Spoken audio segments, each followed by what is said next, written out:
అనంతపురం జిల్లా రాయదుర్గం మున్సిపల్ సర్వసభ్య సమావేశం రసాబాస్తో వాయిదా పడింది. సమావేశానికి 16 మంది సభ్యులు మాత్రమే హాజరైన సమావేశాన్ని కొనసాగించడం మీద కౌన్సిలర్ బండి అజయ్ అభ్యంతరం వ్యక్తం చేశారు. కోరం లేకపోయినా సమావేశాన్ని ఎలా జరుపుతారంటూ కమిషనర్ దివాకర్ రెడ్డిని ప్రశ్నించారు. 32 మంది సభ్యులకు గాను 3/2 మంది హాజరు కావాల్సి ఉంటుంది. దీంతో సమావేశాన్ని మధ్యాహ్నం 4 గంటలకు వాయిదా వేస్తున్నట్లు మున్సిపల్ చైర్మన్ పోరాళ్ల శిల్ప ప్రకటించారు. చైర్పర్సన్ పదవి కాపాడుకోవడానికి కౌన్సిలర్లను ప్రలోభపెడుతున్నట్లు ఒక సభ్యుడు చేసిన తీవ్ర వాగ్వాదానికి దారితీశాయి. వైసీపీకి చెందిన 29 మంది కౌన్సిలర్లు 2 వర్గాలుగా విడిపోయి పరస్పర విమర్శలు చేసుకున్నారు. టీడీపీకి చెందిన 3 కౌన్సిలర్లు నిస్తేజంగా ఉండిపోయారు. పోలీసులు జోక్యం చేసుకున్న తర్వాత వివాదం సద్దుమణిగింది.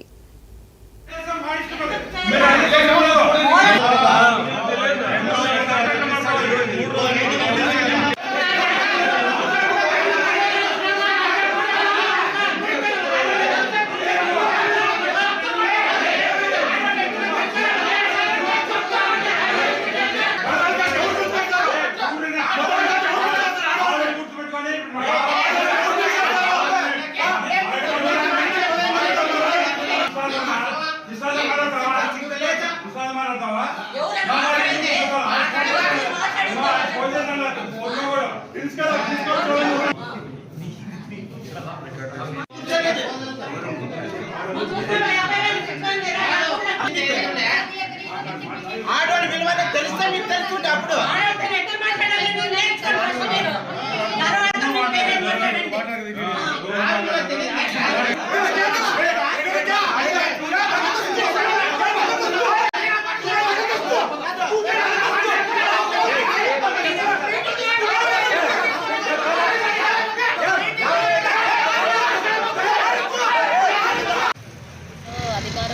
అధికార పక్షము ప్రతిపక్షము ఇద్దరు గొడవలు జరగడం చూస్తుంటాము. కానీ ఇక్కడ అధికార పక్షంలో ఉండే కౌన్సిలర్లే వాళ్ళలో వాళ్ళే ఒకరికొకరు తిట్టుకుంటున్నారు ఈరోజు. కానీ ఇట్లా తిట్టుకోవడం వల్ల ప్రజలకు ఎక్కడ మేలు జరుగుతుంది, ప్రజల సమస్యలను వినిపించడానికి ఈరోజు కౌన్సిల్ మీటింగ్ వచ్చిండేది. అందరు కౌన్సిలర్లంతా వాళ్ళలో వాళ్ళు తిట్టుకోవడానికే సరిపోయింది. ఇది పద్ధతి కాదు. ప్రజల సమస్యలు పరిష్కరించడానికి మేము వచ్చినాము. మేము ఊరికే చోద్యం చూస్తూ ఉండిపోయినట్టుంది ఇక్కడ వాళ్ళలో వాళ్ళే కొట్లాడుతూ ఉంటే. మేమైతే దీన్ని ఖండిస్తూ ఉన్నాము.